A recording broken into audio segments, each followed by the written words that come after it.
کہ اگر نبی علیہ السلام کے بعد کوئی پیغمبر ہوتا تو مولا علی علیہ السلام ہوتے. اور میں عموماً جو قادیانی ہیں انہیں بھی یہ حدیث پیش کرتا ہوں کہ اگر تمہیں امتی نبی بنانے کا شوق ہے نا تو اس امت میں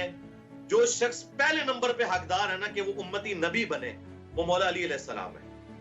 اس حدیث سے پتا چلا نا نبی علیہ السلام نے ان کی دلجوئی کے لیے فرمایا کہ کیا تم اس بات پہ راضی نہیں ہو کہ تمہاری میرے ساتھ وہی نسبت ہے جو ہارون کی موسیٰ کے ساتھ مگر میرے بعد کوئی نبی نہیں. یعنی جس طرح موسیٰ علیہ السلام طور پر گئے تھے تو ہارون علیہ السلام کو اپنے نائب کے طور پر چھوڑ کے گئے تھے, میں تمہیں چھوڑ کے جا رہا ہوں. یہ آپ کی دلجوئی ہے.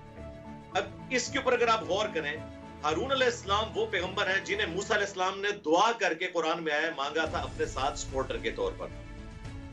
دوسرا جو امپورٹنٹ بات ہے کہ جب وہ کوہ طور پر گئے تو ان کو اپنے نائب کی حیثیت سے چھوڑ کر گئے. جی. تیسری بات وہ پیغمبر تھے لیکن چونکہ ختم نبوت ہو چکی ہے یہ والا ٹائٹل مولا علی کو نہیں ملا, لہٰذا امپلائیڈ ہے کہ اگر نبی علیہ السلام کے بعد کوئی پیغمبر ہوتا تو مولا علی علیہ السلام ہوتے. اور میں عموماً جو قادیانی ہیں انہیں بھی یہ حدیث پیش کرتا ہوں کہ اگر تمہیں امتی نبی بنانے کا شوق ہے نا تو اس امت میں جو شخص پہلے نمبر پہ حقدار ہے نا کہ وہ امتی نبی بنے وہ مولا علی علیہ السلام ہے. اس حدیث سے پتا چلا نا کیونکہ جس کو قرآن میں نسبت دی گئی ہارون کو موسیٰ کے ساتھ اور بخاری و مسلم میں نسبت آئی تو پھر نبی علیہ السلام کے ساتھ اگر کوئی اسسٹنٹ پیغمبر ہوتا نا تو حضرت مولا علی ہوتے, لیکن نبی علیہ السلام نے ساتھ ہی فرما دیا مگر میرے بعد کوئی نبی نہیں.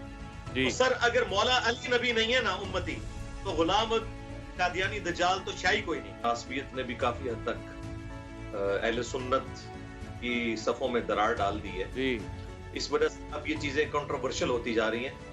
آپ دیکھیں کہ علماء نے پوری نیک نیتی کے ساتھ میں یہ کہوں گا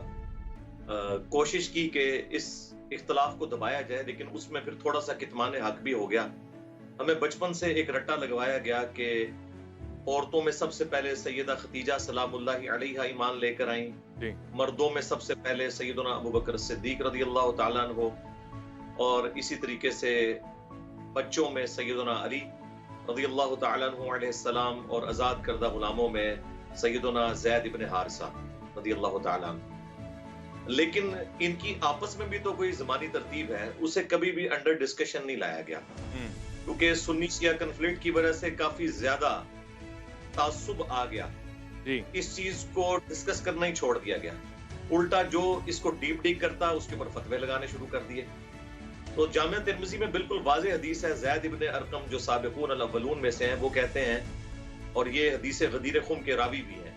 کہ پہلا شخص جو نبی صلی اللہ علیہ وآلہ وسلم پر ایمان لے کر آیا, اسلام لے کر آیا, وہ سیدنا علی ابن ابی طالب ہے. ظاہر ہے کہ دو اگر مین سپیشیز کے طور پر ڈرا کی جائے جینڈر کے پوائنٹ آف ویو سے تو عورتوں میں سیدہ خدیجہ ہیں اور مردوں کی سپیشیز میں سیدنا علی ابن ابی طالب ہیں. باقی سیدنا ابوبکر بھی اسی کیٹیگری میں آتے ہیں, سیدنا زید ابن حارثہ بھی آتے ہیں, لیکن ان کی آپس میں بھی زمانی ترتیب ہے. اب ایشو یہ ہوا کہ جامعہ ترمذی میں جب یہ حدیث آئی نا کہ پہلا شخص جو اسلام لے کر آیا وہ علی بن ابی طالب ہے, تو وہ راوی حدیث جب یہ حدیث بیان کرتا ہے نا تو ابراہیم نخعی اس کا انکار کرتے ہیں اور وہ کہتے ہیں نہیں, پہلا شخص جو اسلام لے کے آیا وہ حضرت ابوبکر ہے. حالانکہ ابراہیم نخعی جو ہیں وہ 46 ہجری میں پیدا ہوئے ہیں, 50 ہجری میں, اور 96 ہجری کے اندر وہ فوت ہوئے ہیں 46 سال کی عمر میں. انہوں نے تو زمانے خلفائے راشدین کا نہیں پایا. اچھا. اور یہ روایت مکمل نہیں ہے, انہوں نے کسی صحابی کا اور کسی ایسے سینئر تابعی کا ذکر نہیں کیا, یہ ان کا اپنا قول ہے. اور محدثین کے ہاں اس طرح کی جب کوئی چیزیں آتی ہیں وہ انقطاع والی چیزیں ہوتی ہیں. اب یہ حدیث جو ہے پہلا شخص جو اسلام لے کر آیا وہ علی بن ابی طالب ہے, یہ المستدرک للحاکم کے اندر بھی موجود ہے, مجموع الزوائد کے اندر بھی موجود ہے, اور اس کے علاوہ دلائل النبوہ جو امام بیہقی کی کتاب ہے اس کے اندر یہ حدیث موجود ہے. اور امام المغازی محمد بن اسحاق بن یسار رحمہ اللہ تعالی المتوفى 150 ہجری جو شاگرد ہیں انس بن مالک کے, انہوں نے باقاعدہ جب اس کو بیان کیا پھر انہوں نے ترتیب بھی بتائی. اچھا. کہ جی سب سے پہلے سیدہ خدیجہ ایمان لے کر آئیں, ظاہر نبی علیہ السلام کی وہ محبوبہ تھیں, زوجہ تھیں, ان کے سامنے آ کے دعوت رکھی. اس کے بعد انہوں نے کہا کہ سیدنا علی, پھر انہوں نے کہا اس کے بعد حضرت زید ابن حارثہ,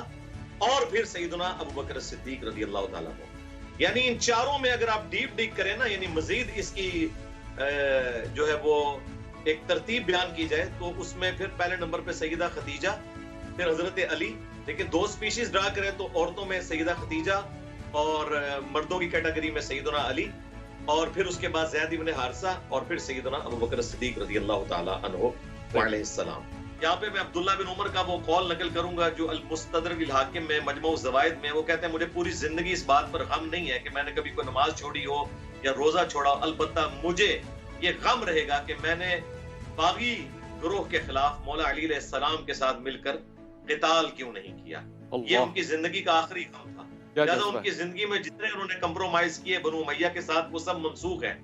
میں اکثر کہتا ہوں کہ مولا علی علیہ السلام کے شیعہ کو، ان کے ساتھیوں کو جو بات ان کی زندگی میں سمجھ آئی، عبداللہ بن عمر کو مولا علی علیہ السلام کی شہادت کے آلموسٹ 34 سال کے بعد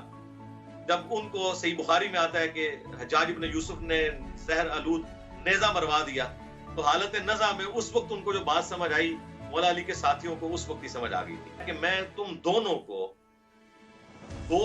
تاریخ کے بڑے بدبختوں کے بارے میں نہ بتا دوں۔ پہلا بدبخت وہ تھا جس نے قوم سمود کی اونٹنی کو قتل کیا، اور اس کے سبب پھر قوم سمود کے اوپر صالح علیہ السلام کے امت کے اوپر عذاب آ گیا جنہوں نے انکار کیا تھا۔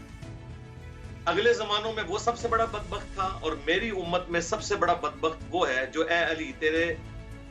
سر کے خون سے تیری داڑھی کو رنگ دے گا۔ اللہ۔ اچھا اب دیکھیں نبی علیہ السلام نے تو اسی پہ اکتفا کیا، لیکن اس میں ایک لطیف نقطہ جو چھپا ہوا تھا جو میں کہتا ہوں کہ شرح صدر ہے